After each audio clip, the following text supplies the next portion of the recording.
ನಮಸ್ಕಾರ. ಮಾಲ್ದಿ ಟೇಸ್ಟಿ ಟ್ರೀಟ್ಸ್ಗೆ ಸುಸ್ವಾಗತ. ನಾನಿವತ್ತು ಮೆಂತ್ಯದ ಸೊಪ್ಪು ಆಲೂಗೆಡ್ಡೆ ಪಲ್ಯ ಮಾಡಿ ತೋರಿಸ್ತಾ ಇದ್ದೀನಿ.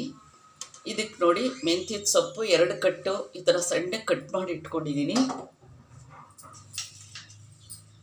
4 ಆಲೂಗೆಡ್ಡೆನ ಬೇಯಿಸ್ಬಿಟ್ಟು ಈ ಥರ ಕಟ್ ಮಾಡಿ ಇಟ್ಕೊಂಡಿದ್ದೀನಿ. ತುಂಬ ಸಣ್ಣನೂ ಅಲ್ಲ, ತುಂಬ ದೊಡ್ಡದು ಅಲ್ಲ, ಮೀಡಿಯಮ್ ಸೈಜಲ್ಲಿ ಕಟ್ ಮಾಡಿದ್ದೀನಿ. ಆಮೇಲೆ 2 ಮೀಡಿಯಮ್ ಸೈಜ್ ಟೊಮ್ಯಾಟೊ ಪ್ಯೂರಿ ಮಾಡ್ಕೊಂಡಿದ್ದೀನಿ. 2 ಹಸಿಮೆಣಸಿನ್ಕಾಯಿ, 1 ಇಂಚು ಶುಂಠಿನ ಪೇಸ್ಟ್ ಮಾಡಿ ಇಟ್ಕೊಂಡಿದ್ದೀನಿ. ಈಗ ಹೇಗೆ ಮಾಡೋದು ಅಂತ ನೋಡೋಣ.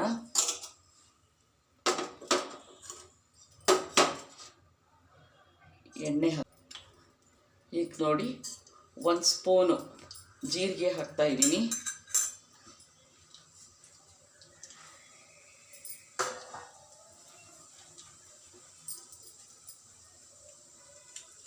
ಸ್ವಲ್ಪ ಹಿಂಗೆ ಹಾಕ್ತಾ ಇದ್ದೀನಿ.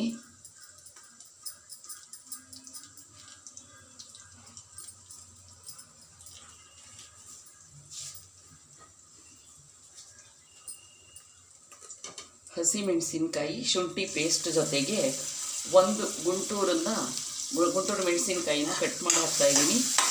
ನೀವು ಬ್ಯಾಡಗಿ ತೊಗೊಂಡ್ರೆ ಬೇಕಾದರೆ 2 ಹಾಕ್ಕೊಳ್ಳಿ. ಯಾವುದೇ ತಿಂಡಿಗಾಗಲಿ ಪಲ್ಯಕ್ಕಾಗಲಿ 2 ಥರ ಮೆಣಸಿನ್ಕಾಯಿ ಉಪಯೋಗಿಸಿದರೆ ತುಂಬ ರುಚಿಯಾಗಿರುತ್ತೆ. ಉಪ್ಪಿಟ್ಟು ಮಾಡ್ತಾ ಅಥವಾ ಅವಲಕ್ಕಿ ಮಾಡ್ತಾನೂ ನೀವು ಕೆಂಪು ಮೆಣಸಿನ್ಕಾಯಿ ಹಸಿಮೆಣಸಿನ್ಕಾಯಿ ಸೇರಿಸ್ಬಿಟ್ಟು ಹಾಕಿ, ಬೇರೆ ರುಚಿ ಇರುತ್ತೆ.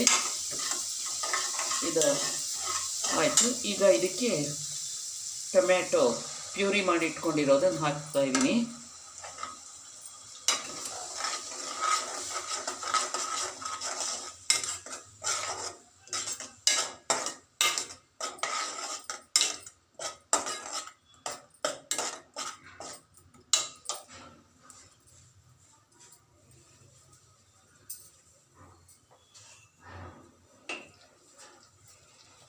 ಉಪ್ಪು ಹಾಕ್ತಾ ಇದ್ದೀನಿ.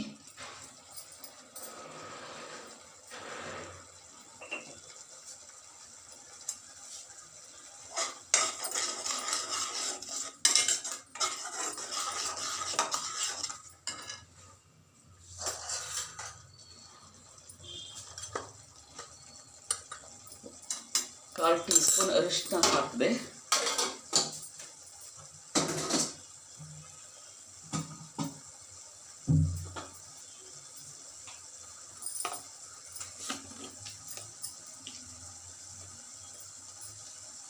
ಒಂದು 1/4 ಟೀ ಸ್ಪೂನು ಹಸಿಮೆಣ್ಸಿನ ಪುಡಿ ಹಾಕ್ತಾಯಿದ್ದೀನಿ. ಬೇರೆ ಹಸಿಮೆಣ್ಸಿನ್ಕಾಯಿ ಎಲ್ಲ ಹಾಕಿದ್ದೀವಿ, ನೋಡ್ಕೊಂಡ್ಬಿಟ್ಟು ಹಾಕ್ಕೋಬೇಕು.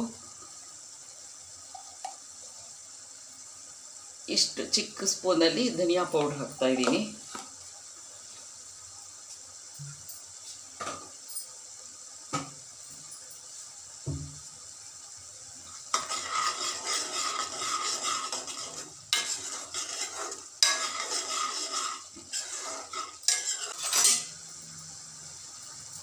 ಹುರಿದಿರೋ ಧನಿಯಾ ಪೌಡ್ರು ಒಂದು 1/4 ಟೀ ಸ್ಪೂನ್ ಹಾಕ್ತಾಯಿದ್ದೀನಿ. ಒಳ್ಳೆ ಫ್ಲೇವರ್ ಇರುತ್ತೆ ಅಂತ. ಗಟ್ಟಿ ಆಗ್ತಾ ಬರ್ತಿದೆ. ಈಗ ಕಟ್ ಮಾಡಿ ಇಟ್ಕೊಂಡಿರೋ ಮೆಂತ್ಯದ ಸೊಪ್ಪನ್ನು ಹಾಕ್ತಾಯಿದ್ದೀನಿ.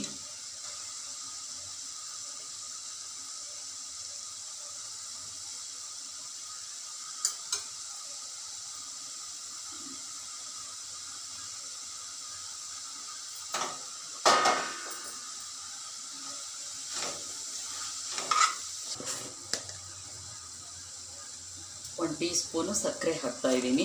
ಹಾಕ್ತಾಯಿದೆ. ಈಗ ಬೇಯಿಸ್ಬಿಟ್ಟು ಸಿಪ್ಪೆ ತೆಗೆದು ಕಟ್ ಮಾಡಿ ಇಟ್ಕೊಂಡಿದ್ದೀನಲ್ಲ, ಆಲೂಗೆಡ್ಡೆನ ಸೇರಿಸ್ತಾ ಇದ್ದೀನಿ.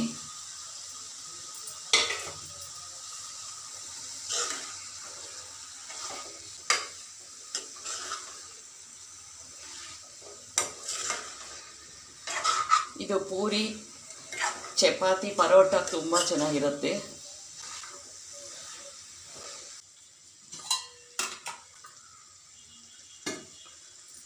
ಸುಮ್ಮನೆ ಸ್ವಲ್ಪ ನೀರನ್ನು ಹೆಚ್ಚು ಮುಕ್ಕಿಸ್ತಿದ್ದೀನಿ. ಸ್ವಲ್ಪ ಹೊತ್ತು ಮುಚ್ಚಿಟ್ಬಿಡ್ತೀನಿ. ಎಲ್ಲ ಆಲೂಗೆಡ್ಡೆ ಹೋಳುಗಳಿಗೆ ಈ ಸೊಪ್ಪು ಕೋಟ್ ಆಗೋ ಥರ ನೀಟಾಗಿ ಮಿಕ್ಸ್ ಮಾಡೋಣ. ಮೆಂತ್ಯದ ಸೊಪ್ಪಲ್ಲಿ ಮಾಡ್ತಾಯಿದ್ರು ಈ ಕಸೂರಿ ಮೆಥಿ ಇರುತ್ತಲ್ಲ ಅದನ್ನು ಸ್ವಲ್ಪ ಹಿಂಗೆ ಅಂಗೈನಲ್ಲಿ ಪುಡಿ ಮಾಡ್ಕೊಂಡು ಹಾಕೋಣ. ಫ್ಲೇವರ್ ತುಂಬ ಚೆನ್ನಾಗಿರುತ್ತೆ.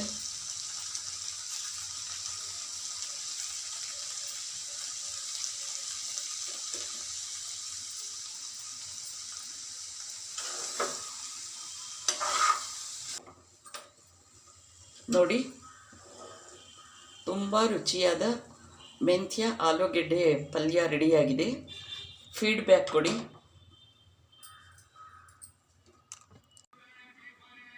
ಧನ್ಯವಾದಗಳು. ವಿಡಿಯೋ ಫುಲ್ ನೋಡಿದ್ದಕ್ಕೆ ಲೈಕ್ ಮಾಡಿ, ಫ್ಯಾಮಿಲಿ ಫ್ರೆಂಡ್ಸ್ ಜೊತೆ ಶೇರ್ ಮಾಡಿಕೊಡಿ. ಪ್ಲೀಸ್ ಸಬ್ಸ್ಕ್ರೈಬ್ ಆಗದೇ ಇದ್ದರೆ ಸಬ್ಸ್ಕ್ರೈಬ್ ಮಾಡ್ಕೊಳ್ಳಿ. Thank you very much.